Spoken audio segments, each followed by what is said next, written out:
Good afternoon, everybody. This session is partnered by Vivekananda College, Ramachandra Engineering College, Eluru, Shivani Institute of Technology, Sri Vasavi Institute of Technology, and Muthiammal Engineering College, Namakkal. We have honorable speakers, panel speakers for this session 3. Mr. V. Jayaram, AVP HR, The Hindu. He is seasoned human resource professional with 26 years of experience in heading teams for enhancing employees' competence, for driving overall organization excellence in multilingual and cross-cultural environment. Thank you so much, sir. And Dr. M. Nagarani Muthuswamy, Chairperson, MD, Peace and Corporate Relations, BIM. I request her to kindly come onto the stage. She is a postgraduate in English Literature from Madras University and an MBA from Bharatidasan Institute. She has around 27 years of teaching, training and consulting experience in the year of organization behavior, and we are very pleased to welcome her on World Teachers Day. I know there is small confusion, but today is World Teachers Day by UNESCO. And now I request Mr. R. Lakshmi Narasimhan, GM, Training, Rani Institute of Employee Development, to come onto the stage. He is a BE Mechanical, PGD, HRD, MBA, and a Diploma in Training and Development, having a 30+ years of experience in manufacturing, HR, and training functions. Thank you so much, sir. Now I request Mr. R. Raji, DGM, HR, IR, Caparo Engineering India Limited, to come onto the stage. He has around 21 years of HR and IR exposure, and having practiced as an advocate for so many years, it's a big pleasure to invite you.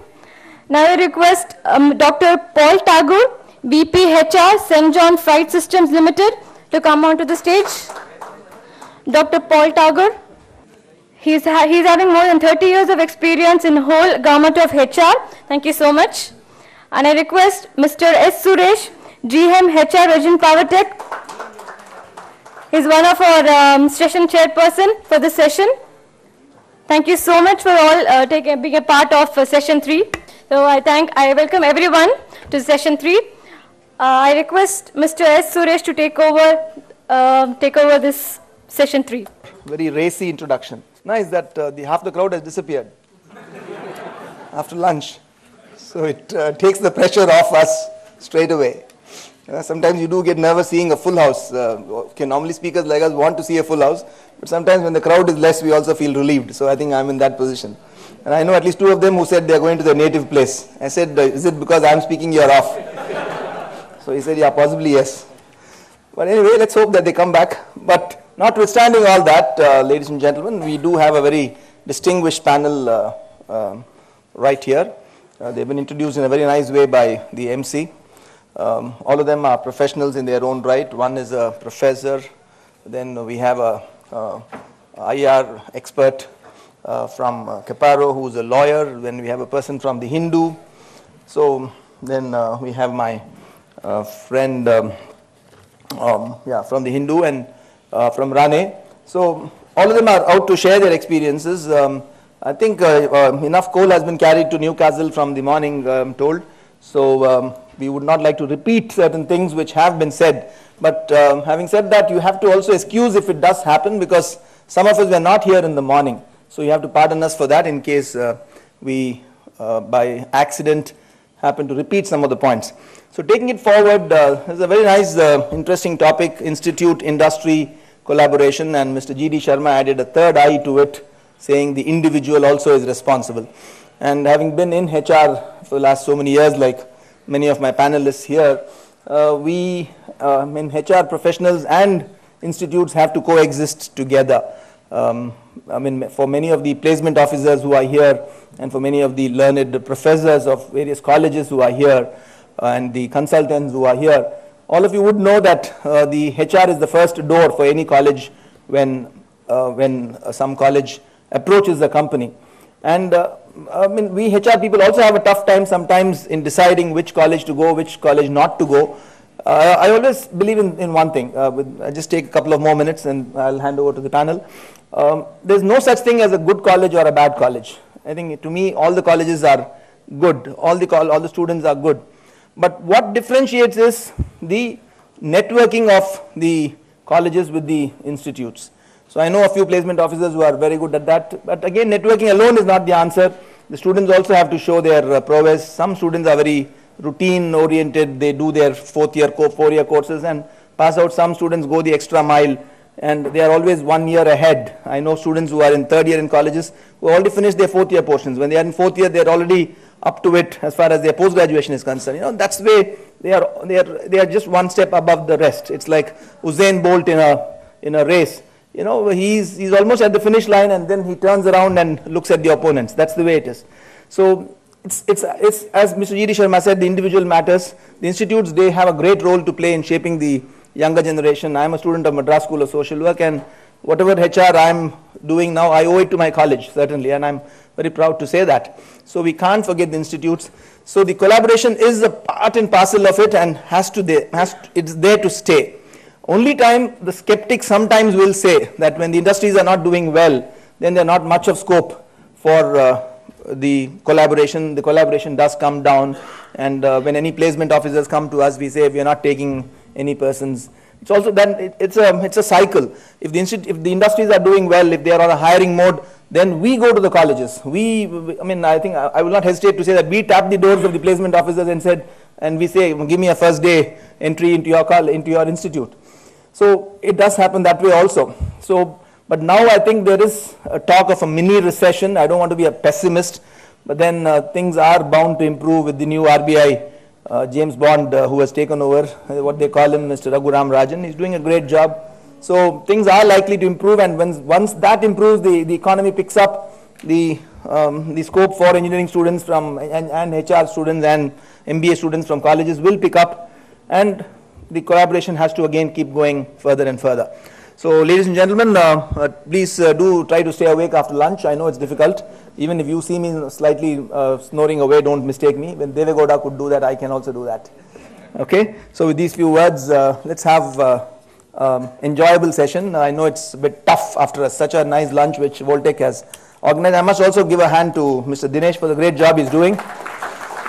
I mean, I've been associated with his great organization. I think to my knowledge, his is the only organization which really sponsors such an institute on their own. It's amazing. I mean, not many people can do that, and for the type of hospitality they give these speakers, I mean, we are proud and privileged to be here in as much as you have taken the trouble to call us. We are also happy to be here. I want you to know that. I mean, this is the feedback which I got from one of the speakers who have taken part in a seminar. Okay, so with these few words, do I follow any order, Mr. G.D. Sharma? Or? Okay, then ladies first, professors first. Yeah, over to you, please. Yeah. You can take, okay, last point. I'm told that the time is up to 4:30, but I would, in my position as the chairman, Mr. G.D. Sharma, allow me to decide. He has a habit of psyching me sometimes, so I do respect him as my big boss, but okay, let me decide. Let me call the shots for a change. This program is on till about 4:30, so I would plan it out till about 4, I mean, let's plan it for 4 ending. So 1, 2, 3, 5 speakers up to 4. So that means about 1 hour, 15 minutes, 75 minutes. So do I have 15 minutes per speaker? Yeah. Okay. So around 4 o'clock, the questions can come. I only have one request. I got a feedback in the afternoon that some of you are not asking questions. So you may not find it difficult to, you may find it difficult to ask questions from there. Just send a slip to me on a piece of paper and I'll direct the question to that speaker. Or after 4, you can just raise your hands and shoot your questions. So I hope to conclude by 4:30. I don't want to exceed the time because we have a lot of other interesting things lined up. Thank you. Okay. Good afternoon to all of you. Okay. And I am very much aware, like Mr. Suresh said, being the first speaker on a post-lunch session is a challenge. And I would like to keep it very short. The brief that has been given to me is that I am from Bharatidasan Institute of Management, Tiruchirappalli, and the brief has been given that we talk about the kind of industry collaborations that we have. We have been doing something. We are a 27-year-old organization. We have been doing something to our own limited whatever. We have been moving year on year to do something in active collaboration with the industry. But I'll try to highlight some of the things that we have done. And beyond that, we are looking for ideas as to what more can we do in order to collaborate so that we become a much more ready kind of an organization. And the kind of, we are still aware as an education institution, we are very much aware that the gap between what we give to the industry and what the industry needs is definitely, there is a definite gap in almost all the areas. We have tried to bridge it as much as possible. Some of the initiatives that we have taken is what I would like to highlight, and we'll also look for ideas from you along with the questions that you want to ask us. We can start with the presentation. Okay, I'll just start. Our institute was established in 1984. The one unique thing that I think has relevance to today's context is C. Subramaniam was the patron of our institute, the former finance minister, and he said that he, along with the vice chancellor of, then the first vice chancellor of Bharathidasan University, said that an institute, a management institute is irrelevant if it is not attached to some industry. So with their own, they put their heads together, and BHL, it was a kind of a tripartite kind of agreement between BHL, Bharathidasan University and our institute.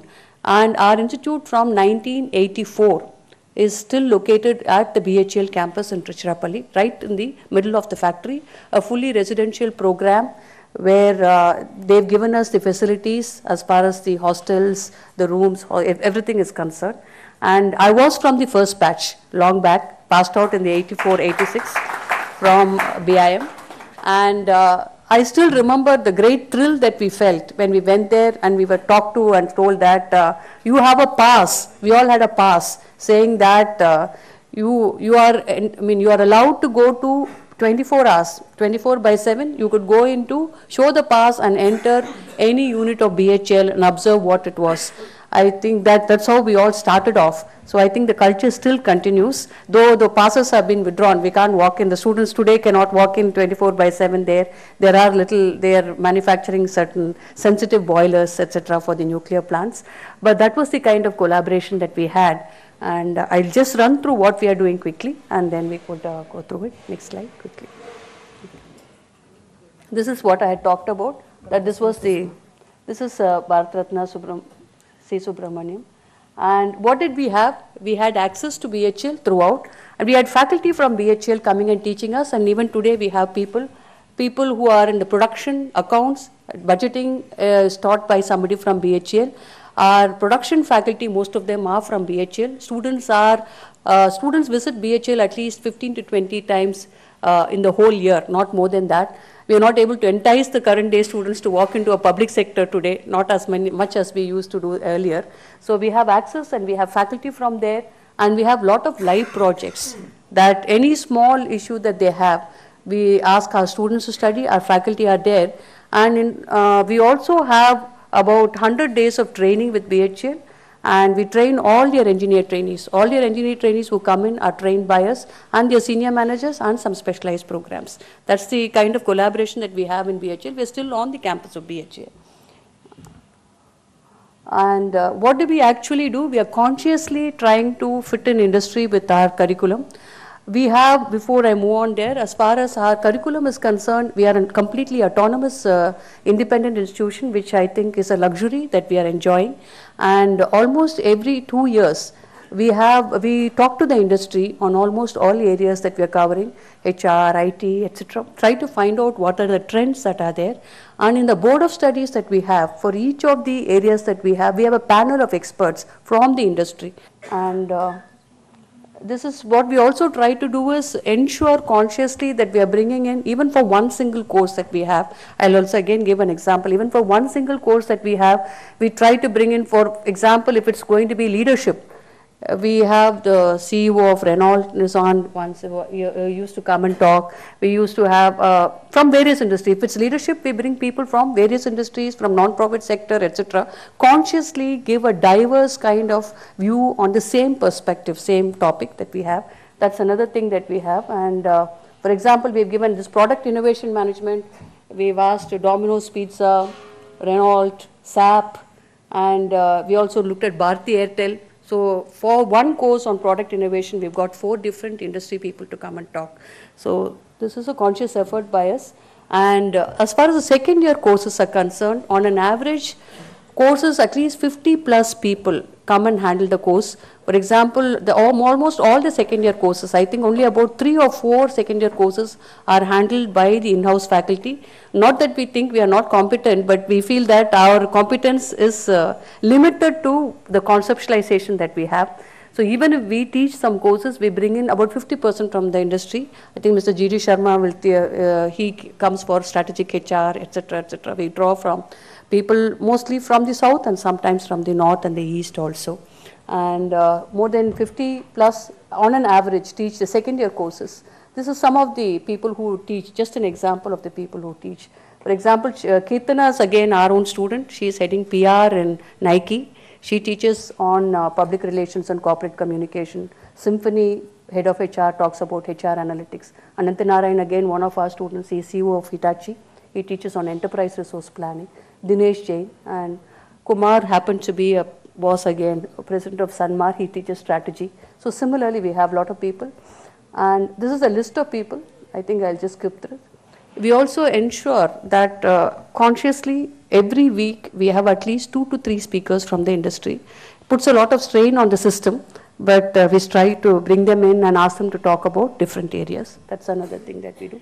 So totally we have about 70 plus speakers from the industry on an average, and every year, that is. These are some of the people again. We have Bave, we have people like SEBI chairman, CCD president, we have somebody from the internet corporations, etc. So, and these are some of the initiatives that we've given students, because we do have again a conscious policy of taking in students with about minimum of 2 years experience. Not that it is a hard and fast rule, but generally it happens like that. But we still find that the exposure that the current day students have, most of them happen to be, fortunately or unfortunately, from the IT industry.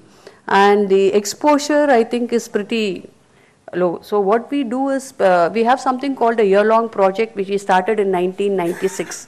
So throughout the 3 trimesters, 4 students will pick up one industry, study it, look at it from different angles, and we have an industry expert assessing them every trimester. So this is, and we also have interesting examples of people who have picked up automobile industry, have moved on to automobile industry sometime later. Maybe they were good at it and they could do well in the interview, so some of them are in senior positions in that also. And this is again, we have a separate faculty who is on to this year-long project. We give it 3 special credits, and we have 2 rounds of submission and evaluated by a panel of faculty members as well as people from the industry. This is one other initiative that we have. We also have something called mentoring, where we pick up faculty, people from the industry on specific areas. This year, I think we've asked some people on HR, but on specific areas like equity research, this is one example, where we pick up students, volunteers, ask students to volunteer. Luckily, there are many volunteers because they feel that they're going to be mentored by people, good people from the industry. So they really come up. This is one example. We choose 7 teams, track 7 industries, and then we have this Hari Krishnan MD. This is one example. On this, we have 3, 4 people who are mentoring it. We also get corporate projects consciously. We know that we are in Trichy, so we ensure that this corporate interaction is continuously there to keep the students on their feet. This is the example. We had, the most recent projects was for Margo and for Vodafone. Vodafone project is still going on. I think Vodafone chose IMB and BIM to do their kind of market research on internet connectivity for Vodafone. That project is going on. Margo, I think the students had done a research work on brand extension. These are the two most recent projects. We consciously also ask for these projects and keep doing them. And the other is, we do pick up some topics, ask the students to discuss on that. And the quality of these discussions are much better because we call people again from the industry to moderate these discussions. So these are some of the initiatives that we have taken. And beyond that, I think MDPs, I didn't highlight because I thought that's what most institutions do. But then we are also partnering, we are knowledge partner. We do about 30 to 40 management development programs every year. I think most good management institutions do it. We are knowledge partners for TAFE to train their senior managers and middle level managers. We've been training almost about 300 of their managers. We are also working with BHL again as knowledge partners to train all their senior managers and middle level managers. And with Whirlpool now, with at least about 15 to 20 organizations. That's just about the MDPs. And beyond that, I think we'd like ideas from you as to how to seriously. We also have collaborations, like for example with HCL. We have tie-ups with HCL and 1 or 2 other organizations. TVS Logistics we are working on. to work on something, on a course on logistics, a course on enterprise resource planning, etc. Enterprise resource planning, HCL has been handling for some time. And consciously, we try to keep the beat going. And other than that, if there are questions at the end of the session and more ideas, I'll be happy. Then finish. Thank you. Thank you for your patience. Thank you, Dr. Nagamani. That was a very lucid presentation of the activities carried out by a leading institute like yours. The points which you have mentioned will be summarized by me when I conclude after all the 5 speakers have had their say. So now moving on, I would call upon a friend of mine, a good friend of mine called Mr. Jayaraman, from an organization which needs no introduction. He's from The Hindu. Now they've got a Tamil newspaper called The Hindu. So he's from the newspaper industry and he's got a lot of experience in handling journalists, in handling, so the type of industry institute interaction he would be doing is from a newspaper like Hindu would be a bit different from what a manufacturing company would be doing. So let's hear him speak about his experiences, either both from the Hindu as well as maybe from his past companies. Mr. Jairam, give him a big hand, please. Thank you. So very good afternoon to you, all of you. Only this much. After lunch, that's great. Okay. I've come here on twin objectives. One is to share our experience in the Hindu, or rather we call our organization as a Kasturi and Sons Limited. The second objective is to learn from all of you and learn from my co-panelists. And I also would like to express my sincere thanks to G.D. Sharma, who referred, and subsequently Dinesh and Muralidharan, who actually followed up. And in fact, I was very reluctant to come because we are in the process of completing certain appraisal process. The last 9 days, I was in the office, actually, in fact, no holidays. So I was wondering, how can I actually do justice? So that's, normally I don't carry any PowerPoint presentation. I just wanted to share what we have done, or what are the interventions in the newspaper industry, particularly the Hindu, we have embarked. When I joined in the year 2002, the first mandate, I was asked to head the development portion of the human resource. I was in the early, mid-30s, I would say. I was wondering, what is it I'm going to do? Because the company is already more than a century old. By the way, we have just completed 15 days back 135 years of our journey. We have, thank you very much. We have moved on to 136th year. And we have done a lot of reforms in terms of our product and in terms of our process, in terms of our people. Let me quickly explain you what we have done as a part of the intervention which I am talking about. The first intervention was with the top management, because any change has to come from the top. It reminds me of a quote from Charles Darwin. He said, "It is not the longest species, or it is not the most intelligent, and it is the one who is most responsive to change." I don't want to say that Hindu has not faced any change or challenges. In fact, in 1905, the present generation of the family bought the newspaper from the proprietors, and from there onwards was not looking back. The high level of interaction that the promoters are having with the employees is one of the high touch point. And then where is the necessity for the intervention? The first one was, we went for massive expansion. The first one was the project at Hyderabad. We went for high-speed missions, and we already have a sophisticated technology, but these technologies are overlapping. So with the need for interaction of the people from one department to another department, from editorial to production, production to marketing, and so on and so forth, we actually print a highly perishable product. as Suresh said, it's not manufacturing. I slightly differ with him. It is a manufacturing with high time intensive manufacturing. What I mean that is that we start our printing at 10 o'clock in the night and we complete our process by 3:30. All the bundles have to go out of the press. And our shelf life of the product is hardly an hour. Okay. Whether rain or shine, 361 days we need to distribute the paper, and our selling of product starts at early morning 4:30 a.m. Now that a lot of students are here, I would like to say that how we have faced the challenge of attracting the students to take over the sales mandate. Okay. The another part is every function has to collaborate, without which we cannot print the paper. I always say the people who are joining our organization, because I am responsible for the induction program for the new joinees. The first word from my mouth is, we are giving birth daily.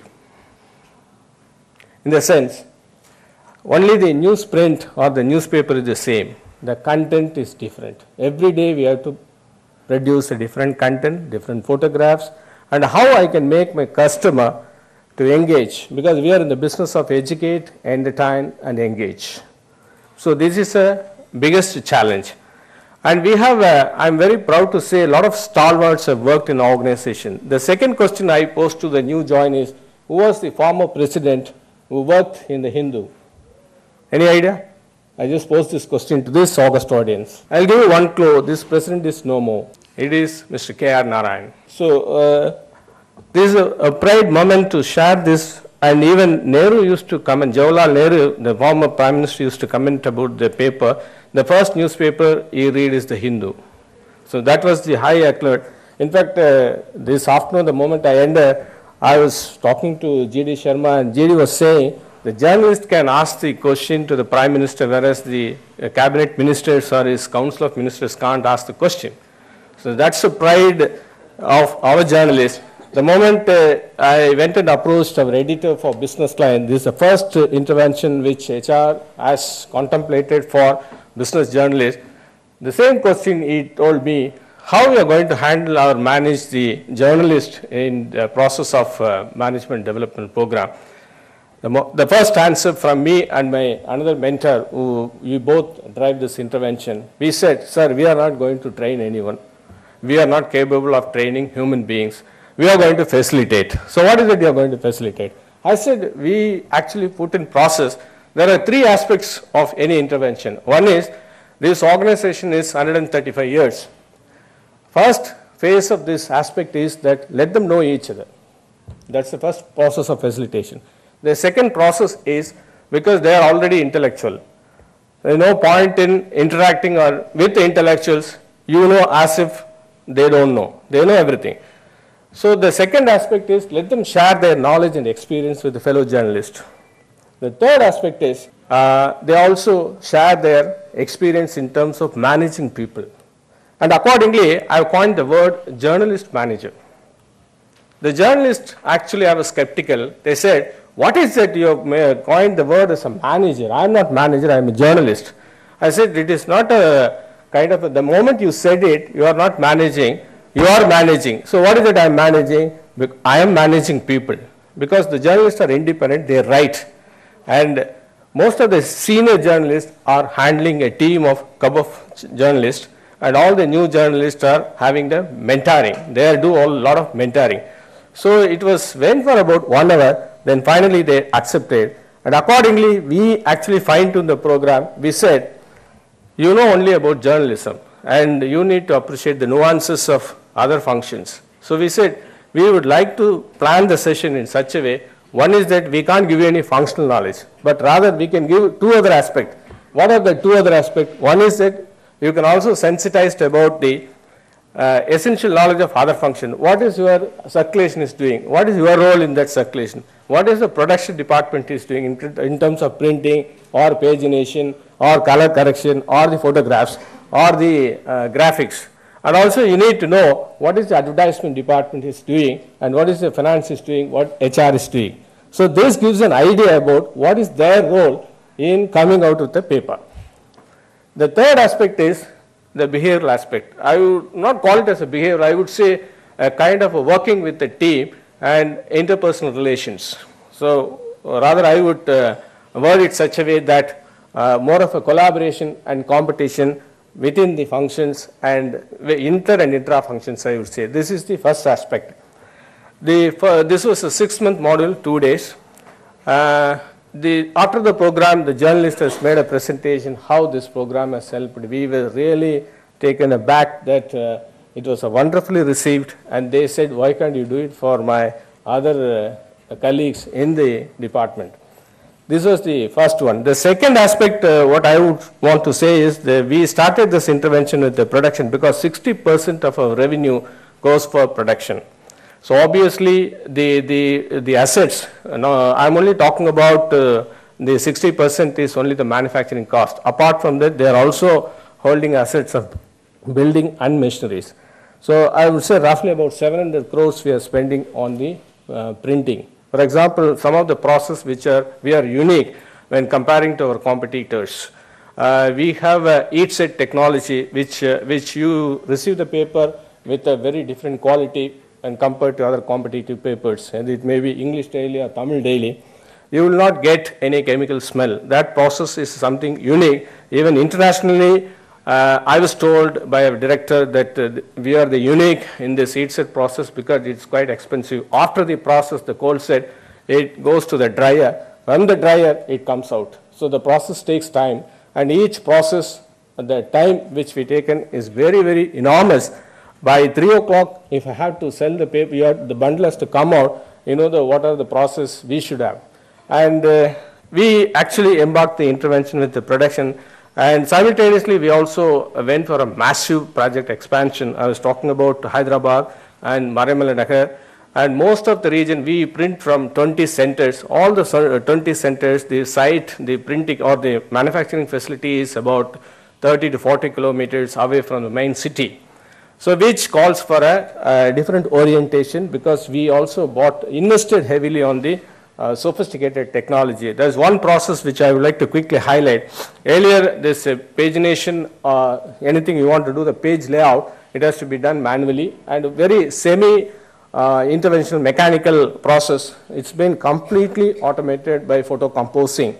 So with the result, there is a lot of time has been saved, number one. And the editorial people have to be sensitized on how to use the desktop or the laptop to file their pages within the specified layout. That was another unique process where HR has facilitated with the functional people to sensitize them and get them hone their skill of how to file my story. When suppose I am covering an incident in Tambaram, my office, central office is in Mount Road. So how quickly my story will come here and it get processed and go to the processing team for further process. So we embarked the journey with a production team of over 300 employees. The engineers we have trained, in the sense I would not call it as a train, it's a facilitated. Here also we actually sensitize them on how they can help in understanding the customer perspective. In fact, if I can say, in 1930s and 20s, whenever promoters or proprietors visiting the foreign countries for buying machineries, they look at the customer perspective in mind. For example, one of the technology which we bought, I read a book from one of the promoter. This mentioned, in that book it has been mentioned that they actually kept advertisers in mind before buying any technology. So they actually integrated this kind of a value system in the company. In fact, our basic business philosophy, which talks about how you can follow the ethical standards of editorial, credibility, authenticity, objectivity, using the latest publishing technology and reach all geography, maintaining your market or leadership position. That is the basic core fundamental philosophy which was insulated by our promoters, which has been inculcated across the organization. All the 3,000 employees in this company are proud to imbibe, and we delivered that. And we also massively expanded our business. For example, we have done a lot of redesigning of our publications, and recently was the relaunch of our Hindu at Bangalore. We also massive relaunch of Frontline. Actually, the latest issue was Indian Cinema, which was very well received by our readers. In fact, we have also increased the cover price, but I'm very proud to say, out of all magazines in India, the Frontline has grown by 6%. And of course, we have also relaunched the Sports Star, which has been very well received in the sports community. We also recently, all of you know that we have launched the Hindu Tamil, which has been well received. And we also embarked a journey on digital platform. In fact, we were the first one to go on internet in 1995. And thereon, we also, gone to e-paper. And all these things which needs a lot of intervention in terms of skill development. As far as the functional skill development is concerned, the coaching and mentoring concept was there in the early days of our formative stage of the industry.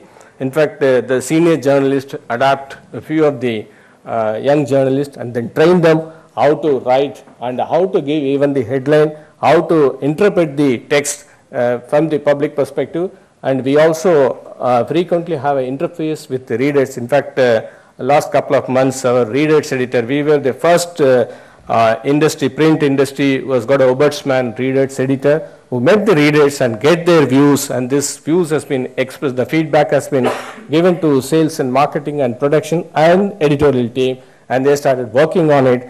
The other intervention, we also not only stopped with MDP, we also gone into a transformation leadership program where we have started initiating the succession plan for who is going to succeed, and the organization is also in the transformation. The promoters from family owned to professionally managed, we have appointed a CEO, and all the VPs are from different industry, and we have embarked a change journey, and we have also done a lot of work on the individual coaching, which is now currently on. And we have tied up with the Big Four consultant, one of the Big Four consultant for doing some kind of a restructuring. And we took their help. We are embarking on the journey. On the HR side, we are also into employee engagement activities. And from the perspective of the trainees, we have a very different model. Unlike in manufacturing, we take the graduate engineer trainees from the engineering college and give them at least 6 months intensive training in all the production department. And also, we take journalists from Asian School of Journalism, and we also recruit from Mudra Institute of Communication, Ahmedabad, for our ad sales. And of course, we don't keep like IT industry or any other manufacturing industry on a regular basis. As and when need arises, we definitely pick up, because our attrition, unlike other industry, it's not a very high, because the pride to work in Hindu is very different from other print media houses. With these few words, thanks for the opportunity. If opportunity comes, I'll continue this. Thank you very much. Thanks for listening. Thanks, Jairam. I'm sorry I had to cut you short, but I'm sure you would have had a lot of points. Maybe you can take it up in the question-answer session. Actually, when Jairam started off, he made a statement, said that I don't have a PowerPoint presentation. It's fine. There's nothing unusual in somebody not having a PowerPoint presentation, but I was reminded of what one journalist said in a function where I happened to be there. The journalist said, this man was a very senior journalist, he was about 50 years old and about 30 years in the profession, very senior man, very powerful man in his newspaper. So he said, he was also speaking about PowerPoint presentation. So he said, when I was young, I had the point, but not the power. Now I have the power, but not the point. So, yeah, if you want to clap, clap louder. So Jairam, well, he had both the point and the power. So power from the organization where he works in, and he had so many points to touch upon. He gave us an insight into the working of such a great newspaper, about which all of us know. So moving on, we have another expert. Please put your hands together to welcome Mr. R. Lakshmi Narasimhan, General Manager Training, Rane Institute of Employee Development. This is something very unusual. Not many companies have their own training institutes. So Mr. Lakshmi Narasimhan is is a very senior person, and he heads that very unique institute for training itself. So over to Mr. Lakshmi Narasimhan, please, to share your wisdom. Thank you. Good afternoon to all. So I am representing RAINTREE Group, which most of you may be knowing. We manufacture auto components. So we have 8 companies and 25 locations. So most of the companies are located in south. Of course, we have in Karnataka, Andhra, plus we have in Haryana and Uttarakhand also. So the topic which I would like to share with you is on industry institutional interventions to bridge the skill gap with our experience. So this is how we are going to cover. India at 73, keeping 2020 in mind, and the challenges, skill gap, importance of knowledge exchange between institute as well as industry, and the perceived gaps, institute as well as industry, measures to bridge the gap, also RAINTREE's experience. So it is said that world's youngest country, our country will be by 2020 having 64% of India's population in the working age group. So it is also mentioned it is between 18 to 60 years. In some sites it say it is between 15 and 59 years also. So that's why I have just put the source. And youth population, that is the age group of 15 to 34 years, so will reach 464 million by 2021.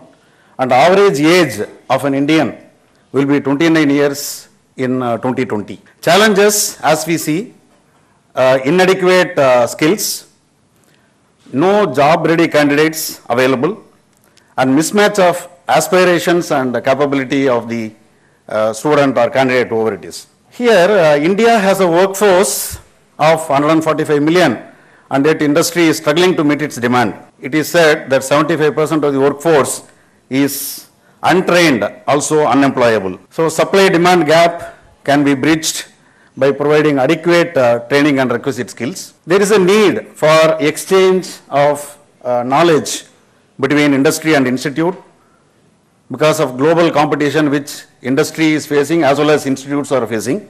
There is need for innovation in both, and we should have a strong sector perspective. There is a need for research because we are also talking about innovation, and multidisciplinary issues have to be addressed. So knowledge economy is another thing which results in tangible and intangible benefits. Constant skill development is also required, and as we know, change is permanent. So to meet all this, we have to have importance, of course, in exchange. Perceptions, as far as the gaps are concerned, institutes, it is said that industry orientation is the one which is to be improved. And fundamentals, with reference to the freshers, if I talk, the fundamentals are to be little more stronger. And knowledge on application of concepts. So they study, but the application orientation is the one where the improvement has to take place. They tell, for example, theory, but if you tell about the application, there is a question. And practical exposure or experience, and of course commitment is another thing which is lacking. Ability to face challenges, that is another point. Interpersonal skills and people management, which also needs some improvement. Of course, we can also say general knowledge, which requires improvement. As far as the industries are concerned, industries also say it is not only applicable to the freshers who are coming from college, it is also for laterals. So employers say right man for the right job, that is the challenge or gap. Sector specific knowledge update is lacking, it is not there. And awareness on changes due to dynamic business trends, that awareness is the one which is lacking. And ability to face challenges. So when challenge comes, people go back. So that ability has to be increased. And risk taking, which also needs improvement. Of course, innovation is another thing which is a gap. People management is one more gap, which is as perceived. Now the measures, if I have to say, as far as the institutes are concerned, it is critical for lecturers to ensure the expertise remains relevant to the industry. Working on collaborative projects with industry professionals is a must, and value add to have lecturers and professors with industrial experience. That is also a must. Because it is also say, boys, no, when they come, they also say that we don't have that experience. So that connection we need to be provided in the college. And competency assessment is another must for educational staff in terms of functional as well as behavioral. Ensure curriculum adaptations moves as fast as the pace the industry change. Explore possibilities of empaneling industry experts for specific period of time in specific domains. I also heard in the morning there was a panel discussion where that also was mentioned, and there is also a need to develop joint academic industry degree models, which were also said. Invite industry professionals and fellow members from other educational institutions to benefit both faculty as well as students. Conduct industry, as far as the institutes are concerned, you should conduct industry orientation workshops, can be research, case studies, role plays, vestibule training. Actually, it is something like simulation training. In fact, nowadays many industries are adopting this. Simulation training is the one where the similar situation is created and training is provided. Vestibule training is almost like simulation training, but here little bit pressure is also given. They have to maintain time, quality, etc., which is not there in case of simulation training. And of course, soft skills enhancement is another must. And mock group discussions and interviews along with feedback session. There is a need for strong alumni association to maintain good contact. Of course, guest faculties or guest speakers have to be called regularly. Workshops on campus to corporate has to be conducted. Placement opportunities have to be provided, which of course many organizations, many institutes are doing. Career guidance. Facilitate students job search until the last aspirant of the batch is placed. This is being done by very few colleges, because by the time they move on to the next academic year, their concentration moves on. As far as the industries are concerned, it has to provide opportunities for internships, placement opportunities, of course many industries are doing, and research-based projects, as I was also hearing what Madam was telling. So similar to that, research-based projects have to be provided. Also, industrial visits have to be encouraged. We have to working with institutions for business-relevant research and curriculum design. Build sector-specific skills, right? For supplying the skills to face the challenging environment. Firms can help design courses for the benefit of current as well as future workforce, encourage employees education through clear-cut policies. So this also is being done by most of the institutes, that is industries nowadays. Sponsoring students studying the subjects which is relevant to their business, of course contribution to journals. Build business and organization relevant long duration programs.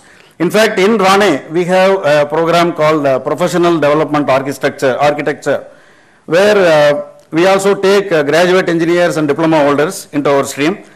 In case of diploma holders, as we take, we train them on hands-on skill at TVS Training Institute, which is called as CPAT. Continuously 30 days, they will be trained on these skills. Similarly, they will be provided soft skills training, also manufacturing system related training and manufacturing training for a quite long period. In case of students, of course, they have to also have to choose the course or the career which is of their interest. Even better if they are passionate about it. So that is what is lacking. They have to keep updating the knowledge related to the chosen field, industry or role or the skill as per requirement.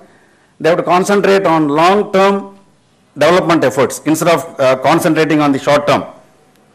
They have to also participate in the alumni meets. They have to have networking. They have to understand the ground realities, information on new trends which they have to keep collecting. They have to engage with fellow mates from similar institutes also. Of course, preparation for the interview is also required with more clarity as far as the fundamentals of the subject is concerned. So at industries, we would like to share a few of our experiences. We have learn while earn model, which is also considered as a CSR activity, where of course it is also known that attrition is another big thing in the industries.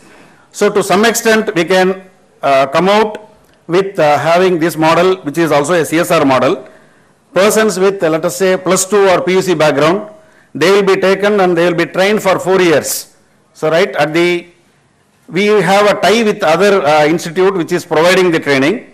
So at the end of 4 years they will be awarded diploma, which is well recognized, right, and they will be having more employability by the time they come out. And we also provide 1 year industrial training opportunities for diploma in tool and die making students, which is as a part of their curriculum.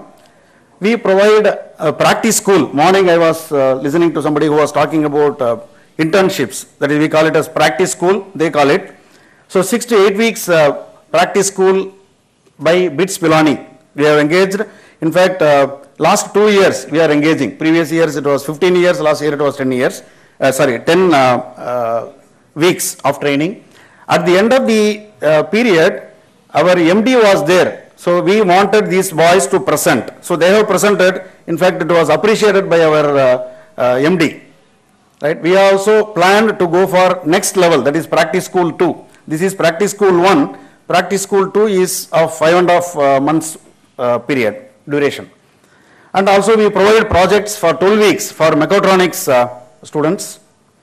We have our own polytechnic, which in Trichy, that is RAINTREE Polytechnic Technical Campus, which is the advantage is it is nearer to our 3 factories which are situated in the same line. See, we provide a value-added program apart from what is recognized, what is mentioned by AICTE also. And this is about 248 hours program after their working hours. That means after their class, they will be attending during vacation and also during holidays. Sessions by industry experts. So from our own factory, people will go and conduct sessions, not only to our own polytechnic, to our other colleges also. And we encourage industrial visits. And in RAINTREE, we have Canada-India Institutional Cooperation Project. It is CAICP, which is also helpful for the faculty or the people who are around that polytechnic, who can have further inputs as per their requirement. And last slide is on this. So our experience further, we have business and technical update series. Dr. Eli Amadi from Illinois Institute of Technology was delivering lecture on this. And we have leadership development program. We have a tie with Indian Institute of Management, Bangalore, on strategic leadership program for our senior management group. And on the job training for diploma engineer trainees and graduate engineer trainees at CPAT, which is a TVS group, and business relevant programs in collaboration with the institutions we conduct. For material science, we had a tie with MS Ramaya Institute of Technology, which is in Bangalore. So we have invited, we have planned subjects as per our requirement, and he was delivering. Similarly, on subjects like noise, vibration and harshness, which is industry specific, applied hydraulics and CNC programming and machine maintenance. And we have a polytechnic, as I mentioned. We have also a Center for Manufacturing Excellence at PSG. Senior members engage as keynote speakers at educational forums on varied topics. Engage in paper presentations too. And we offer internships, as I was mentioning. Group level centralized scheme for recruiting entry level trainees. Thank you. Thank you, Mr. Lakshmi Narasimhan. That was a very informative presentation and with specific reference to institute-industry collaboration. I must also add one point which struck me when I was sitting there. Jairam did correct me, and rightly so, that their Hindu is a factory. I mean, I was reminded of my college syllabus when we used to memorize the definition of Section 2M of the Factories Act. It starts off with making, altering, ornamenting, finishing, and printing also comes there. So Jairam, thanks for correcting me on that. I know Hindu is truly a factory. I also know that you work with the aid of power with more than 20 workmen and so on. So yeah, it was a point, and I mean, I was a bit embarrassed by that goof up which I did. Right, moving on, we have another enlightened speaker now, Mr. Rajji. He is the DGM HR and IR of Caparo Engineering India Limited. I think they're based somewhere they're based in Sri Perumbudur, right? It's a massive factory out there, and of course, we also know that it's headed by a leading luminary from England, Lord Swaraj Paul, and I think his son Angad Paul and others are doing a great job here. So Mr. Rajji is a very experienced man in his profession. So let's hear him now. Please give a big hand to Mr. Rajji, please. Thank you, sir. Hi to everybody. Hope everybody is awake. Fine, let's move on to the subject. Straight away, let me go to the subject. The dimension of skill gap. What I perceive from my knowledge might be right or wrong. It's all individual has to perceive individually. It is obviously there is a gap, everybody knows it, in the industry between the degree what you receive and what you are working at this industry. The freshers who comes to the factory, every year we took nearly 100 people in Caparo, either 50 people is engineering and diplomas and ITs. But unfortunately, the gapping is very, very much, I can say it is 90%. That 90%, the 10% shows the interest of the individual who comes from the institution. So there is a gap which has to be assessed by, and it takes nearly 6 months to put them on the track for getting the training onto the subject. Might be they have very good knowledge subject and the theoretical, but as per practical, the students come to the institution relax very much. And I'm not blaming the industries or universities for this. I'll come to that later. Then the extent of gap, it's always persist. When the industries look into that and talk to the industries and institution and come back, when you work it on a certain subject to match the gap, it again in next another 5 years if you see the gap is moved because the technologies and globalization makes the gap wider and wider rather than closer. And it is not a mistake of the students, at least mistake I can say in both the industries as well as the education as the government, because the tri-party has to be looked into, whereas to look into the gap, when the globalization came in 2004, the open market has come, the technology has poured in a lot of things. The industries in India, especially in Chennai, especially automobile industry like us, we have started in 2006. Either it's a Ford or it is a Honda or whoever it is, Daimler. We felt that heat of the lack of skills from the institution people is very, very, very, very high side. Due to this, our productions, our quality, more importantly, the safety of the people who is working in the industry lacks us a lot. In fact, in my industry, I can tell almost every month I have a safety lapses, and due to the lack of knowledge about the machineries and lack of safety aspect to be maintained by the new people. It is very heartening that every month a person met with an accident who loses is some part of maybe finger or whatever it is. So what I am trying to sell, the magnitude and composition of that and the time lagging the government intervention between the market and the institution is very, very, very widening. And it is a part of the government also to intervene along with the institution like universities and the tie-up with the government. Because what I am telling is the gapping and bridging the gapping is very, very important, because I have an experience of what I felt it in one of my industries. What I felt is there is no proper design and program by the institution, especially universities. I am not telling about the institution, in the university, to give up the proper course with the industries. Nobody has approached. I am working for nearly 21 years and no institution has approached as what should be expected from a candidate who is joining with us. And whereas in Regency, where I work, it is in Caucus, a part of Pondicherry. We have went and approached the government of Pondicherry, the labor minister and the industrial minister, along with the education guy. Then we had a tie-up with the Pondicherry Engineering College as well as Polytechnic. What we did, the third year of engineering, we asked them to send it practically in the last 1 month to us to train the aspect of, because Regency is a manufacturing was the ceramic tiles, and that is fully automated and robotic. And robotic as is new subject in India is the Italian manufacturing machines. It is controlled only for robotic, not individual thing. So we ask in Pondicherry Engineering College students and as well as the political people to spend 1 month in our institution, industries, and to spend complete 1 month training. By the end of the 4th year, when they completed, all the people was almost absorbed except 1 or 2, depending upon the efficiency of thing. So we had already has developed in from 2004 to 6.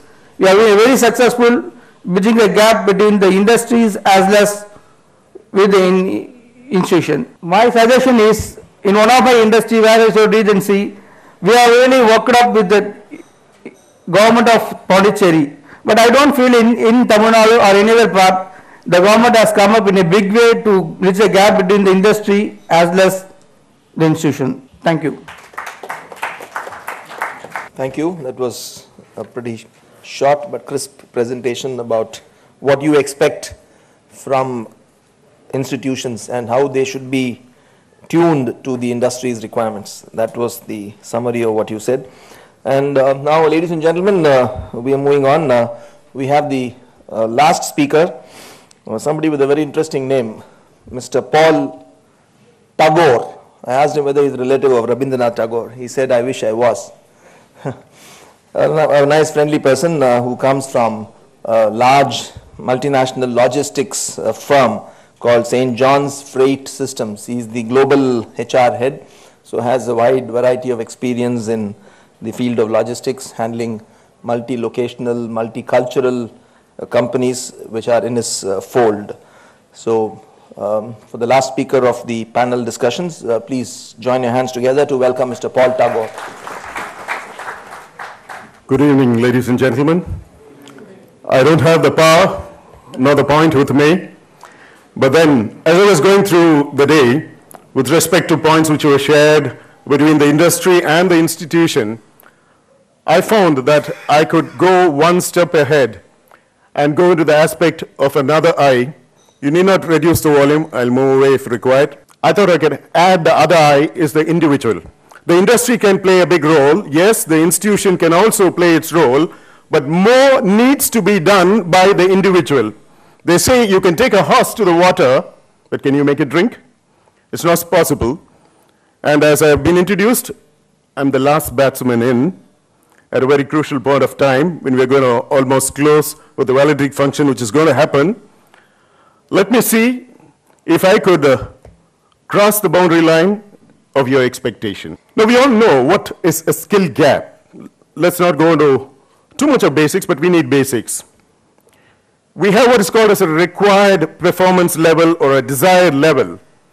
At the same time, we also know what is the level at which a person can perform. Now, it could be a fresher, it could be a person who already has an experience in the industry. But then, if an individual is not able to perform according to what is desired by the organization, then he's lacking in some area. Now, this is one important thing which the industry should recognize. Now, this happens, one, at the interview stage when the individual comes in. When we go to institutes, we go to the institutes of management, like PhD institutes, or to a lot of business schools, the first round that we have with them is a group discussion, and we find out, even in a group discussion, and followed by a few interactions that we have with them, or a skill test that we conduct, what would be expected of us and what level he is. Here, I can very well say, industry can only play a part of its role. The institution can only play a part of its role, but the individual needs to play a bigger part of role in case he wants to bring up his talents, improvise, improve, and strike success ultimately. From my personal life, I can say that to improve skill sets, I've tried myself, I've ran around to people, I've struggled so hard to acquire them over a period of years. This does not come just like this. We just can't say the industry needs to give it, the institution needs to give it, I'll just simply sleep and I can get all these all in a day. It doesn't happen that way. It's not very easy to acquire the skills that you want to acquire. It happens over a period of time wherein you need to get trained and you should allow yourself and accept things to happen and also try to move forward. The best thing I would say is, now if a person is working in an industry, just to judge his skills, he needs individually to make an assessment of himself. I would call it a self-assessment because it is the individual who knows what he lacks. He knows what he is good at. And firstly, it is the individual who should recognize what he is good at and what he will be able to do and what he can't do. Of what I have found going through the industry, going through the people in my industry or in the other industries that I worked before, when it comes to an assessment of an individual, he always thinks that he knows everything. He, the individual, thinks that he knows everything. You ask him about anything, he says, yes, I know it. But he does not know that he is cheating himself. Only when you say, I know to some extent, but I need to be trained some more. I need to have a better orientation. I was trained, but I'm not sure of the updates which is on hand today, that he would get trained further, he would get oriented further, and definitely he would improve with his skills. But what happens when an individual says that I know everything? Absolutely, he tries to cheat himself. I'll just give you an example. There was the most wise man on earth called as Socrates. A man wanted to do a skill gap analysis with Socrates, the wise man. And so he asked him a question. He asked him, Socrates, do you know everything? Socrates said, I don't think that I know what I do not know. I don't think that I know what I do not know. If the most wise man on earth could say that, then where are other individuals placed? No one could ever say that I'm 100%. No one could ever say. I in fact remember seeing an interview during my college days. I think it was early days when I probably was studying in law college. Then it was all Doordarshan. We didn't have all these channels around. One person was interviewed. They described him as Nadipin Imayam, Nadipin Sigaram, Nadipin Encyclopedia. Can you catch up who he could be? Nadigar Tilakam Sivaji Ganesan. There was one question to him at the end of that Doordarshan interview. The question asked to him was, Unga nadipa bati neenga enna nenikiringa? Unga nadipa bati enna nenikiringa? He said, Na eppadi nadikkanonu innu padichikittu irukken. What is the gap analysis? See, learning, we all know, is a process. It has to go on every day. One person said from the news industry that things are born every day. Yes, news is born every day. Innovation is born every day. And that's how really growth happens, and you can keep going on. I feel that an individual needs to do a SWOT analysis of himself, not just because of his strength, but what is his weakness. Only if you know what is your weakness, you're going to inculcate and get something more from your institution. And only then the industry would know what it could give you so that you could grow better and you could get equipped better. And as I have been repeating again, I think the mic is off, is it? Okay. As I keep repeating, the individual should concentrate more. See, I've been listening to the lectures right from the day, from morning. So I started penning points now, and I thought I could concentrate on this aspect of I. So when you do a SWOT analysis for yourself, first know your weakness. And when you know your weakness, definitely you're going to grow in strength. And ultimately what's going to happen is that you would shed your weakness and really grow in strength. See, today, it is all the survival of the fittest. Therefore, you've got to keep getting yourself qualified more and getting, acquiring more skills and more skills. In fact, what happens today is, by the time you try to think of achieving a particular skill, by the time another person has already achieved it. There are more achievers waiting than more people who think whether I can achieve this skill, whether I could acquire that skill. By the time you plan and you think, somebody else has achieved it. And mind you, you're in a competitive world. See, there are so many interviews that I conduct for candidates. And so sad to say, One student who came to me was an MPhil, one who came was a PhD for the position of front office assistant. கல்வியை நான் ரொம்ப மதிக்கிறேங்க. ஓரளவுக்கு படிச்சிருக்கேங்க நான். நிச்சயமா ஒரு லெக்சரரா நீங்க ஆகணும். Please go, try. They say a management institution offers us very less salary. I used to tell them, try to equip yourself some more. If you come here, you're going to be a telephone operator throughout your life. You're just going to be a front office throughout your life. I don't want that to happen. The point is that maybe he has missed out somewhere. He is lacking something. He had not planned himself throughout how he could come up in his educational field and really shine. Learning, as I said, is some process where we got to keep on learning. I would say that I'm still learning. Thiruvalur had very clearly said, "Yeppurul yar yar vai ketpinum appurul meipurul kanbadu arivu." So we need, as an individual, also to look up to ourselves. Try to define yourself. Try to define the skills that you have. After a period of time, you redefine those skills. And finally, you need to refine those skills. You need to define skills. You need to redefine skills. And finally, you need to refine skills. Now, I was just going through the syllabus of certain institutes. I read through the syllabus of ICFI. I just glanced through it, the management part of it. It is so voluminous. I wondered if that could be so voluminous in nature. I went through the Anna University syllabus. It was quite good. I went through the Indian Institute of Management syllabus. Oh, I'm from IIM Lucknow, not as a faculty, as a student from IIM Lucknow. Now, when I went through the syllabus of IIM, what I found there more is there are a lot of case studies. And they give so much of emphasis for them to do these case studies and acquire more of talent, more of knowledge. That's why when these guys just come out, they come out at $1 lakh a month or 12 lakhs per annum. So it is they follow the Harvard book.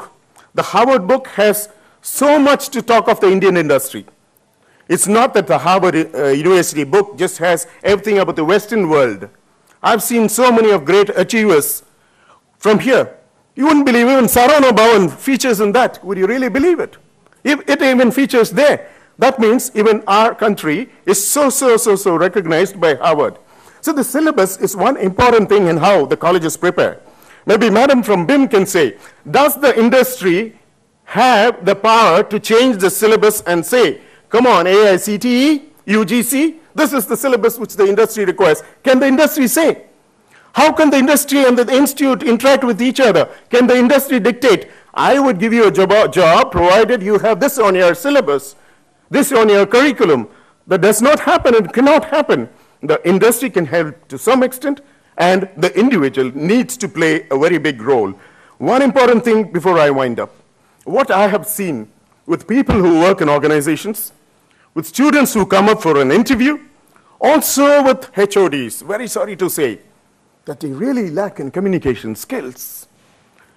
You may lack in, you should be okay with respect to language skills. I can't teach you the language. So you can't expect everything to happen from the industry and from the institutions. The individual needs to really look into it.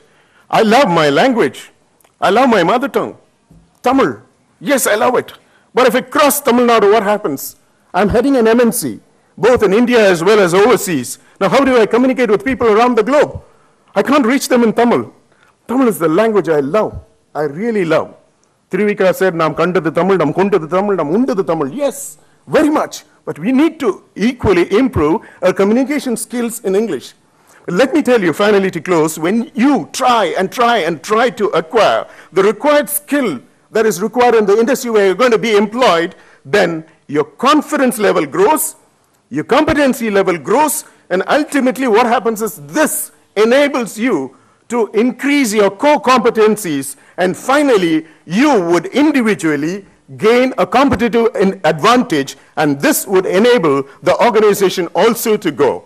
And if you ponder over all these points, definitely the students here or the HR community here would grow great and great and great. Thank you. Thanks, Paul. That was a very forceful and a very passionate presentation. For the benefit of those who were awake and for the benefit of those who tried to stay awake, and also to test myself whether I was awake, It's my duty as the chairman appointed by Mr. G.D. Sharma and Mr. Dinesh to sum up very briefly about what the learned speakers have spoken in the last 1 hour. I'm very happy that they stuck to time. The idea is that we stick to time.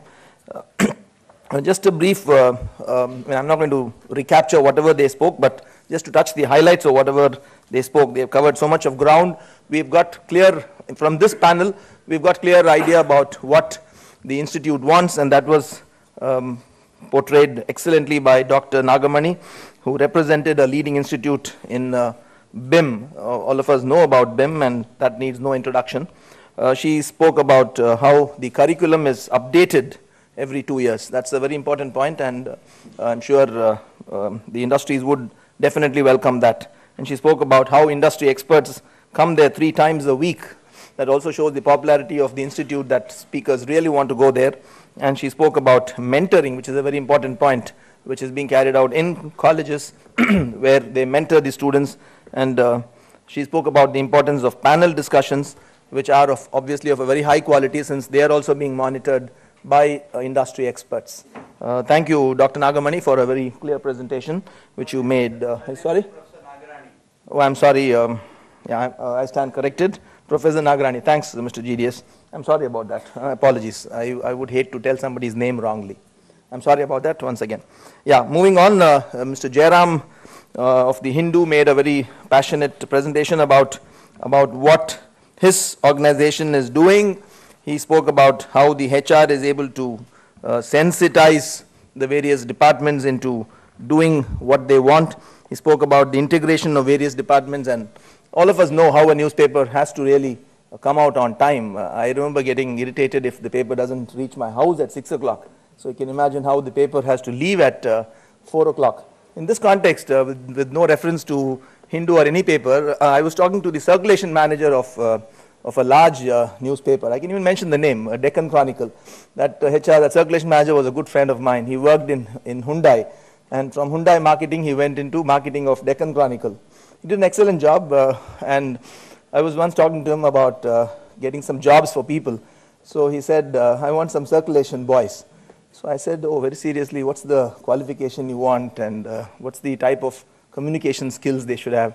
And you know what he said? Very simple. He said, Suresh, they must know how to get up at 4 o'clock in the morning. You know, he told me that so many years back, but I still remember that, just to say how sometimes we talk of job descriptions and all that. It's important, I do agree. We can't, I remember yesterday in my company there was a man who said, I want a person immediately, and just to buy some time from him, I said, you have not sent me the job description, so send me. I know what the type of person he wants, but HR managers, we have to go around him and say, give me the job description, and I know he'll take 1 month to prepare the job description. So we also buy time in the process. Life goes on. Let's be practical about it. Then later he called me and said, "Kya yaar, you're delaying the process." I said, no, I'm very clear. Get me the job description, I'll get you a CV from Naukri just like that. So that's it. So Jairam, it did give us an insight about how the Hindu really comes out on time. And as I said, that's a paper which needs no introduction. They're doing a great job. So thanks, Jairam, for your very clear presentation. Mr. Lakshmi Narsimhan, he represented the real hardcore training institutes. And as I said in the beginning, not many companies have their own training institutes. I'm very happy that Rani has one. And in fact, just taking another point from what you spoke about case studies. I remember some time back when I happened to go for an interview at Rani. I didn't get the job, otherwise I would have been there.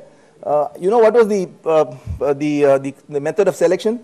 I was given a case study and asked to present it before the learned chairman and vice chairman.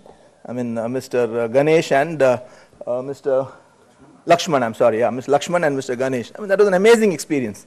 Of course, I was about 15 years experienced then, but then it was not a standard interview, it was a case study. So, I'm able to connect it with somebody who spoke about case study and how case studies, if they are taught to the students from such a young age, how they would be able to crack it. That's a very interesting trend about how interviewing skills can also change. You don't have to ask standard questions like, yeah, tell me about yourself. It's also important. But then case studies do help understand the person better. And So coming as it did from Ms. Lakshmi Narasimhan, I mean, he really was on the dot. I mean, everybody were on the topic, but he was really on the dot, I must say, on the topic. He spoke about the need for innovation and research, and a nice point he made that change is permanent. It's absolutely true. Spoke about the perceived gaps between institute and industry, and he also gave suggestions as to how to bridge the gap. That was important. It's very easy to tell what is the problem, but you should also tell the solution. So that's what he did very nicely, and he spoke about the role of the firms to help design courses. Yeah, there again, I think we industries also have to go, but the problem is nobody takes the interest. Everybody says I'm stuck up in my own job, and we really don't have people who go out of the way to an institute and tell them what this is your syllabus. I think these are the changes you must. There's no point in having an old obsolete syllabus. And I mean, you can't blame the students when they come and we ask them questions and they say, well, this has not been taught to us. I remember one boy very frankly, he said, sir, this was not a syllabus. Very innocently he said that. I mean, I had sympathy for him, poor fellow. But then we gave him an opportunity. I remember asking him some other easier questions, and then he came out very well. And another thing is, again, on the same subject, as an interviewer, like all of you are, when you talk to a student and ask him some basic theories, or you simply tell him, say, define Ohm's law, or define the functioning of a rheostat. They simply say, sir, this was taught to us in first year, I don't remember. I don't know how many of you have come across this. It's quite irritating. And anyway, for HR people, it serves us as a means to eliminate such people. Because when you are in a college for campus recruitment, out of 100, you have to select 10. So somebody who says that, I just tap my colleague and say, out. I mean, especially if they don't get the basics right. I mean, it's something like asking a kid, don't you remember your ABCD? I mean, even if he's going to be 70, 75 years, he has to remember his basics at least. So that means that, I mean, here I would, if you have any, I mean, if there are, I'm sure, many campus recruitment placement officers here or professors from leading colleges who are here.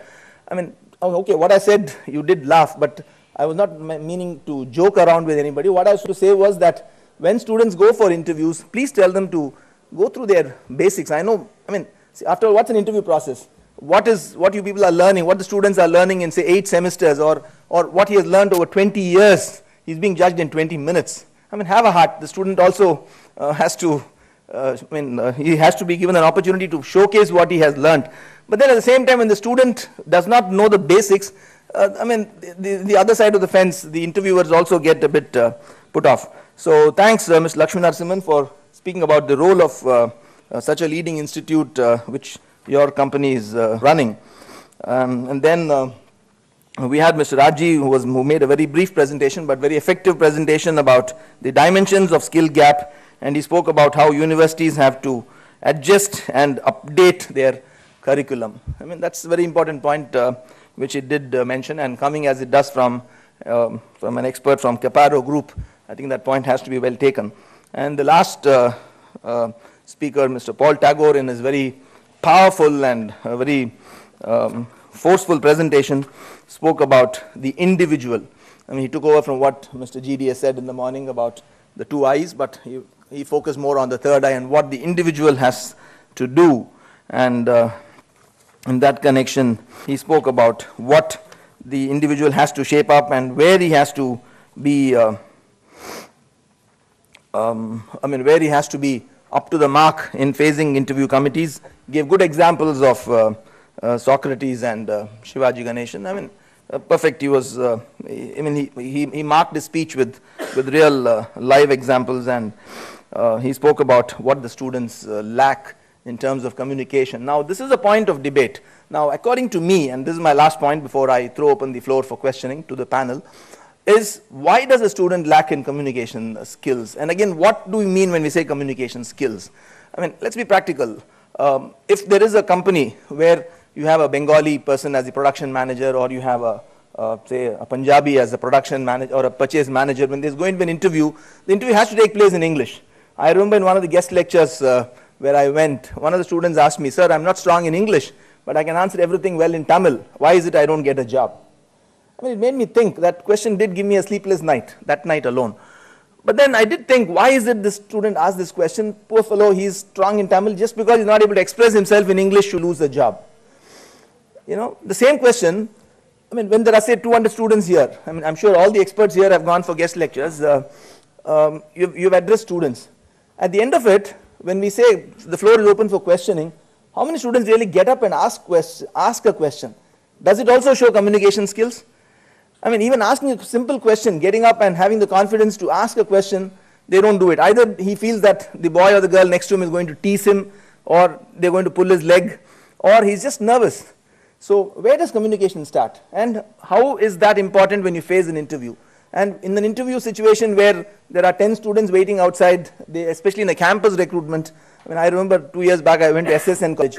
We saw 85 students, and you know, all of you, I mean, with due respect to all colleges, don't get me wrong.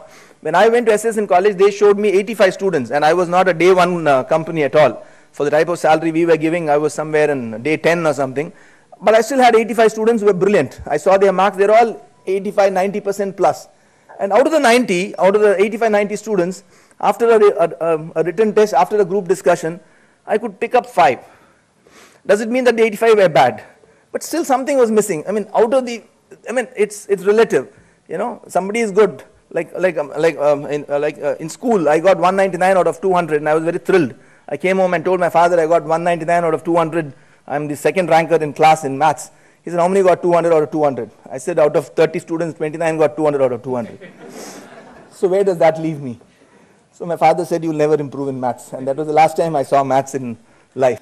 Okay, so gentlemen, it's been a good presentation. I can go on and on, but Mr. G.D. Sharma's look from there tells me that I am not the main speaker. So I am aware of it.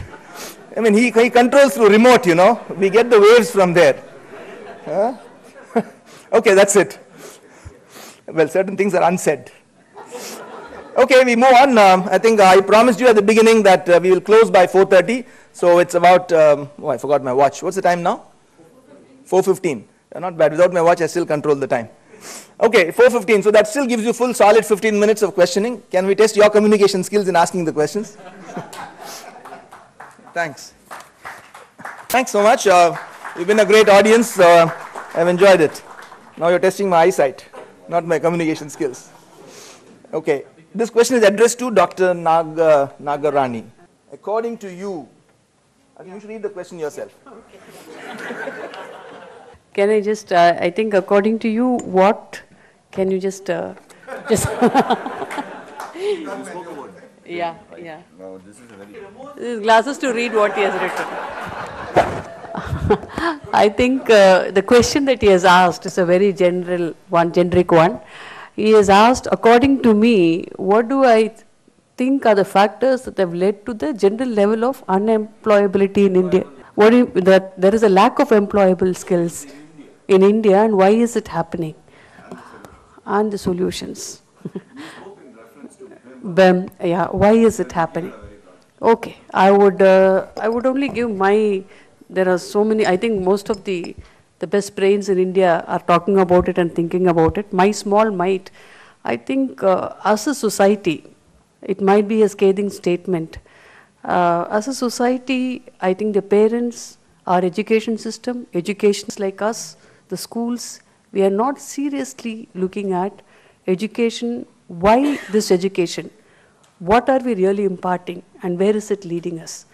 We are going through a kind of a rote kind of education, where I think most of us are caught up with a degree and then in some other degree, and then we are looking at employability. We are not starting with employability in mind.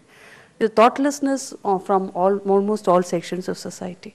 Sometimes I feel very bad from my own experience that there are many people who do their MBA, that is because I'm just confining myself to MBA, without even understanding. I'm not talking about the people who understand what it is, or from the educated group. There are a lot of people who are from the lower strata who put their children on to any MBA institution, hoping that there is a job at the end of MBA.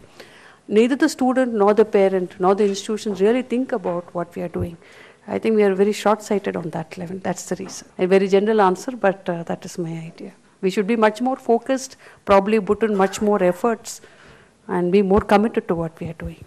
That's the answer. Thank you. No question, huh? Not in pencil. Please come here and tell the question. As he's telling, next question. Yeah, I'll come back to you, please. Yeah, no, you go on, you go on. People management is one of the behavioral skills. Yeah. How do you ascertain this leadership competency in a face-to-face interview for a fresher? Okay. And in how much time do you identify this? Okay. Okay. Average, we can say about 10 minutes it will take for a candidate. At the beginning only we try to judge. So if the things are going smooth, it may increase. It may go even up to half an hour. Otherwise, it will get closed within 5-10 minutes. Of course, as you rightly said, it will be very difficult to judge at that moment of time. Only thing, few cases will be given where we will try to find out what is the type of answers he is giving. With that, we will try to connect it on people management skills. So one question what normally we ask for these graduate engineers or diploma holders is this. As far as the project work is concerned, we will ask what did you learn, right? Apart from the technical part of it, what are all the things you learn? So normally they will say, no, I learned how to talk to people. I learned how to organize our things. There are few people who will tell that we had a very good teamwork. I learned about teamwork. So from there we will try to connect it. Yeah, thank you. Thank you. This is about enabling. We have been discussing about individuals. The question is for whom? Maybe to the panel. Okay, as long as it's not for me, it's fine. Yeah. Okay, go on. Yeah, sir said rightly about this enabling of individuals. You said that. Yeah, Mr. Paul. Mr. Paul, Yeah. Mr. Paul, boss. Yeah, for enabling a student from the institutions, first they themselves don't know what they don't know. So I think institutions nowadays coming up with the finishing school, but still it is on the preliminary stage. Only the few institutions in the tier 1, they are into that finishing school like this. But as all the institutions, they are partnering here, I think they are in the verge of knowing what the skill gap is actually required. We have been discussing. So why can't they mentor? Because everybody needs some mentor. So all the institutions on the verge of ending up the course, why can't they mentor what they don't know, what the individual student they don't know for bridging the skill gap, that is enabling them. So that why can't the institutions go for this? So as you rightly said, this is what required. Thanks. I think you got the question. You're from an institution? No. I am in the industry, but Okay. still I have the same problem. When I did my UG, PG, everything, I don't know what I don't know. But now I am a professional. Now, I'll give you a simple example. You say the student does not know what he does not know. Okay, fine. A student came to me with a nice CV. It said excellent communication skills. Does he not know that? Does he not know how to communicate? And how does he put excellent? Communication skills in the excellent. What is the grading? He grades them high above earth. He's not able to even just complete one sentence. So I feel the individual definitely should know. Blackberry எடுத்து நாம நோன்றதுக்குள்ள நம்ம பிள்ளைங்க தலைகளை நோண்டிடுறாத. Do you think they don't know?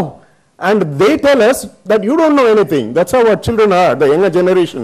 I feel they are on a higher pedestal now, and if they are not going to know, என்னன்னமோ தெரியுதுங்க உங்களுக்கு. தெரிய வேண்டாததெல்லாம் தெரியுது younger generationக்கு. அவளை குறை சொல்ல மாட்டேன். But at the same thing, I'll tell you about the younger generation. What you need to do at the institution, Professor Madam is here. One thing I've learned is about the younger generation is the youngsters are not useless, but they are used less. They are not useless, they are used less. The institute should try to identify what their skills are, try to give them something more that they become more competent. Now, for example, I went to an Institute of Management, a PhD Institute of Management, to do a campus interview. I was very happy to see one thing. They have gone through a series of group discussion training. They went through the round very well, and at the time, just before 2 minutes, immediately one person got up and he said, "Sir, I wish to sum up what our people said, and this seems to be our final decision," and he wound up. It was amazing to see group after group, they were doing it so well. So that shows that the institution has inculcated in them, how do you go about a group discussion? So definitely, it is an individual, an institution also could jointly plays a role for a person to know what he knows and what he does not know. Thank you. Thanks, Paul. Yeah, I think this knowing what he does not know is getting too complicated. I think I have a son. I think he knows what he should not know. Seriously, Nikhil. He goes on to something. I said, I mean, I didn't know this when I was young. He said, that's your problem, but I know this. But I feel he should not know. When I tell my wife, she says, what to do? Even I don't know that.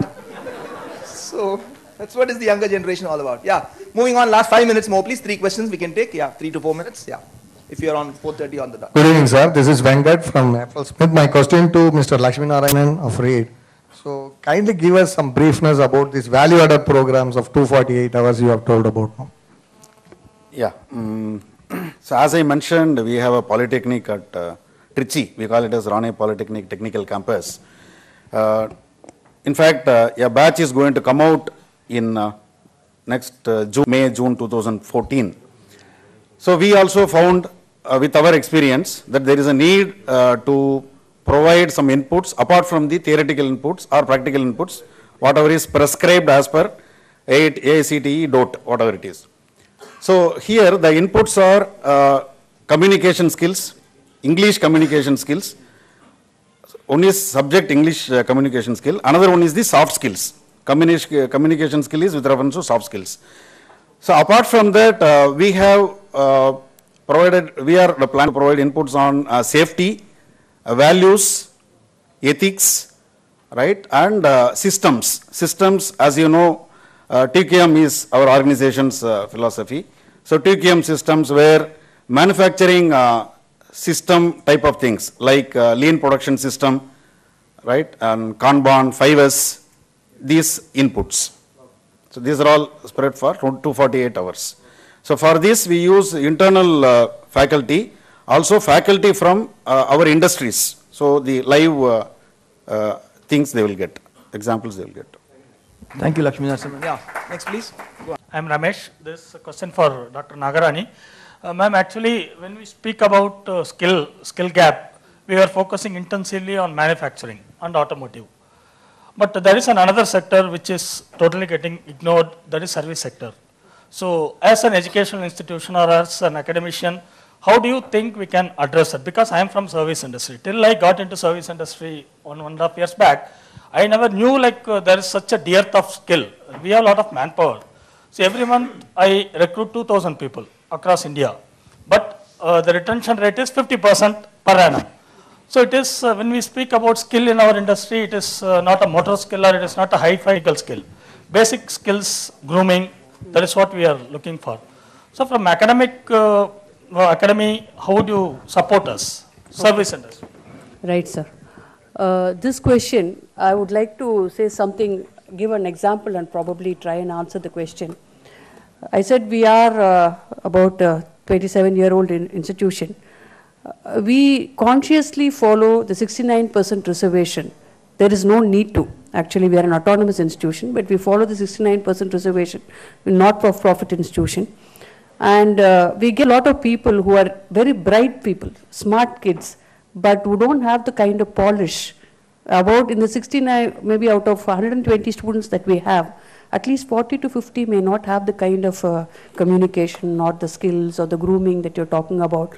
But they get into very good companies. So what we generally do is this, we have mentors. I mean, this is what we do. I think this can be done if you can identify what we do, and then we'll come back to the next answer. We have mentors for, I think 2 mentors, 1 mentor for 5 students or 6 students among the faculty and from outside. So we look at what are their needs throughout, and we also have something like a finishing school. We do have people who come from the consultants for grooming, etc., who come and talk about, we have Barry O'Brien who comes and talks about communication. He's extraordinary, he's very brilliant in the sense that he's a very committed guy. Barry O'Brien, I think most of us know him as a quizzer, but we call him to the institute and he talks about communication.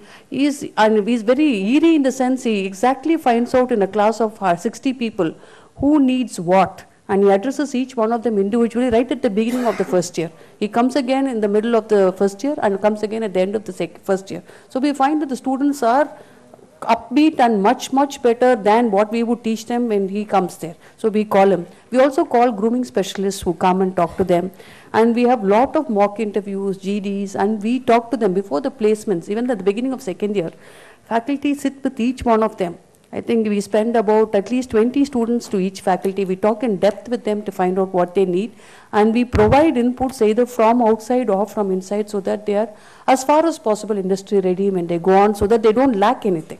We even have what we call is, we have a hotel management expert to teach them what to choose, what not to choose, because many of them start working globally when they go out. So that, I think, is something that we do. Probably something similar, if you could identify what are the skill gaps that are there in among the 2,000, and we go and collaborate with the schools that we are, colleges that you are recruiting them from, maybe 50 to 60% of the job would be much easier. I wouldn't know, and that would be the best solution, because you don't have to train them all over again and then send them back. And if you are recruiting, I think most colleges will be happy to do that kind of course. No, actually, I am talking about blue collar. Blue Facility collar management, yeah. Okay. Cleaners, guards, those category of people. So there I find a huge gap. We have a lot of people, but unable to fit the bill. And we don't have any avenues to train them, or there is nothing to bridge the skill.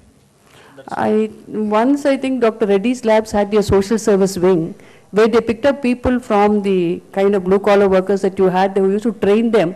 Probably the solution, again I'm just thinking aloud, will be probably to get one institution like this to train them and probably give them to you. Maybe franchise, or get them to do it for you and then give them to you. The best of them can come to you. I don't know if I've answered your question right, sir. Thank you. Thanks. Yeah, any other question, please? Another, I got an extension here by 5 minutes. Yeah, last question. Okay, meanwhile, speaking of communications, I came across an interesting incident yesterday. We were interviewing about 2-3 candidates for the position of secretary to the executive director. He's a very senior man. So he asked a very interesting question. He said, "Tell me something about yourself." I thought it's a standard question, but he paused, and then he told the candidate, "Tell me something about yourself which is not there in your CV." Which is not there in your CV. Interesting, even I was taken aback. Then, in fact, I was trying to fill up that position. I had been working on it, and I knew that it's a gone case in the beginning. So this man starts off by saying, "I worked in so-and-so, my father is so-and-so." Then luckily that executive director got a call. So I told him in Tamil, "CV illadhu sollungo, CV irukradhu solladingo, please." So I was trying to help the candidate, try to understand my position, Then he asked me, "What happened? What did he say?" I said, "No, sir, he was a bit nervous. I was just trying to tell him to cool down." The point was, here the communication was totally gone. Here is the position for a secretary to an executive director who does not know a word of Tamil. So obviously that person's English has to be of a very high quality, and I repeat, he's an executive director reporting to the board. So, and this is a position of a secretary. So obviously the person is just a simple graduate, and he's worked in some German companies and all that. But then he was rejected. Simply said, "Boss, Suresh, forget it, this guy's communication is not up to it." I said, "Why?" "Because he didn't tell you what is not in his CV." He said, "Yeah, that is one of the reasons, but still overall." So, communication doesn't come in a day or two. It has to come from school and college. It's an interesting topic. I think it can go on and on for a few more days. So good. I think any other questions, please? Anything from this side? Yeah. Can I say last 2 questions? Or okay, then it should be short questions. Short questions, short answers. Then we can get more questions. Yeah, quick. Yeah, last 2 questions. One from here, one from you, please. Yeah, be ready with your question. Yeah, go on. Question is 2. Question is 4. Open question. Okay, anybody? Yeah, go on. Yeah. Go on. Yeah, got it. I think charity begins at home. Let's first see what we are doing in our country, then go to China. Anyone who's gone global? Boss, you want to take that question? Quick answer. You're a global man.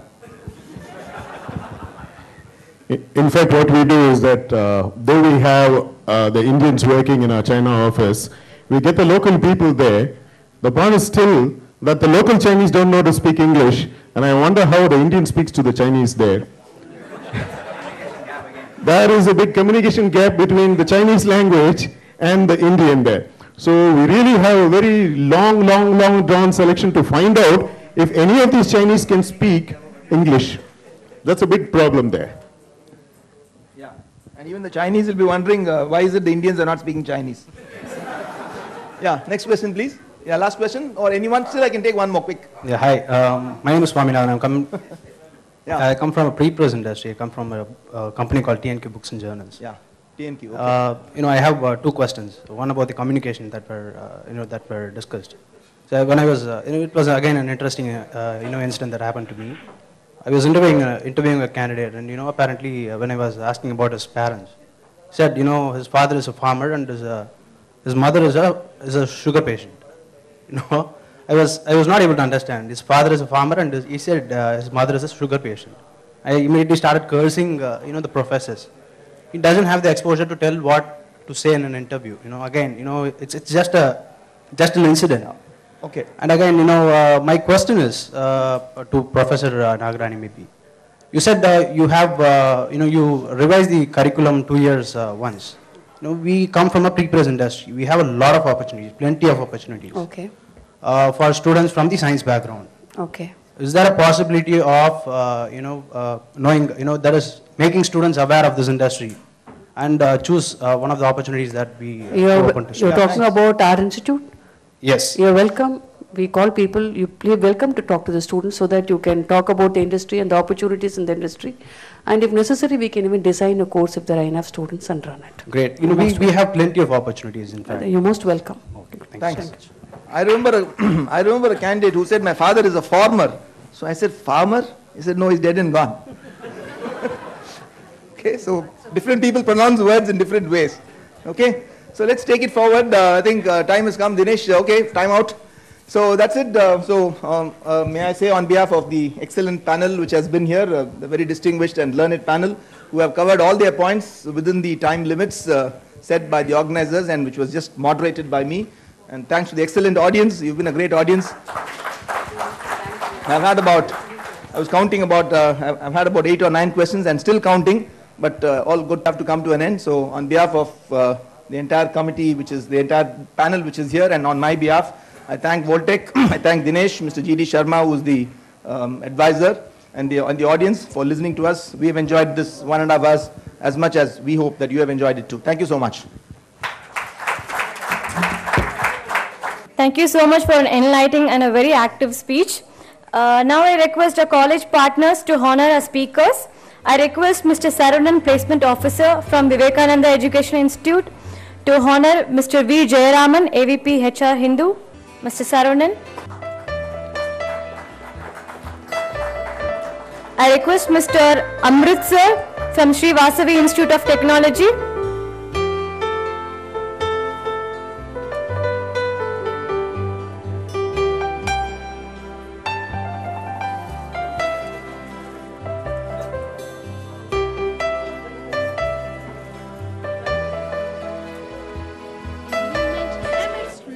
Mr. Amritsar would honor Dr. M. Nagarani Muthuswamy, Chairperson, MDP's Corporate Relations, BIM.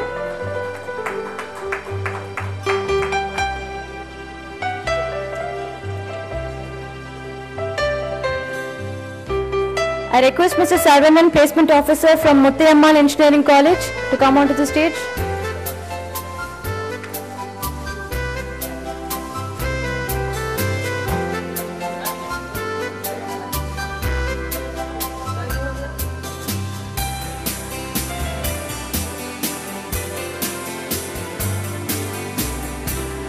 Mr. Sarvanan would honor Mr. R. Lakshmi Narasimhan, GM Training, Rani Institute of Employee Development.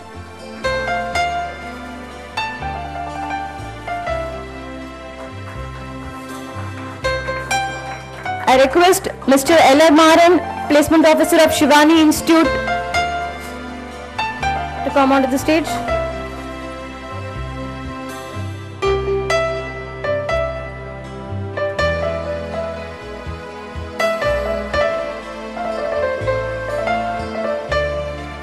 Mr. Elamaran would honor Mr. R. Raji, DGM HR IR Capero Engineering India Limited. Audience, please give us a round of applause. It will be active for the speakers and as well as for yourself. I request Mr. Vignesh, Placement Officer from Vinayaka Mission, to come onto the stage.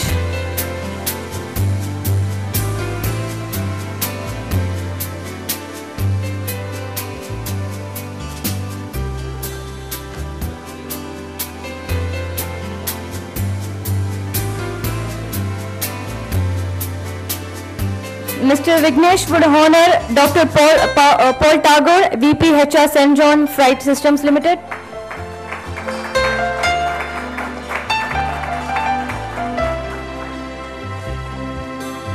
I request Mr. Satya Narayan, Secretary of Swarna Andhra Engineering College, to come onto the stage.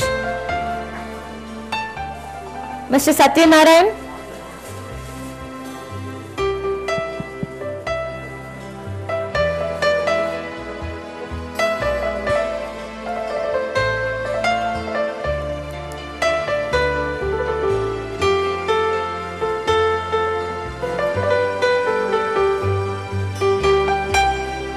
Mr. Satya Narayan would honor Mr. S. Suresh, GM HR Region Power Tech.